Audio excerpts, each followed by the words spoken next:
Phart 7 as time passes. Hope gradually fades away. Mlish trembling near garbage bin, extremely thin body, dirty fur, eyes filled with exhaustion. Meow, weak voice, almost inaudible. Every day was a new struggle against hunger, pain, and loneliness. Mlish lifting injured front leg in pain, eyes tightly closed, needing medical care.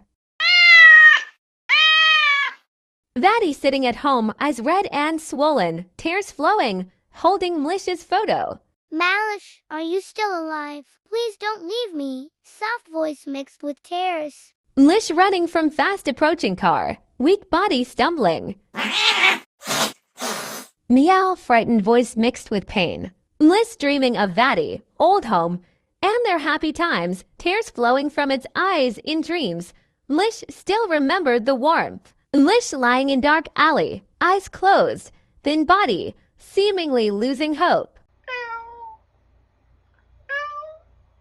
Meow, softest voice, filled with despair. Hope grew less and less.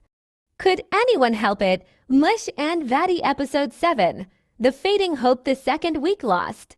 Pain, hunger, and losing hope. Can Mlish hold on any longer?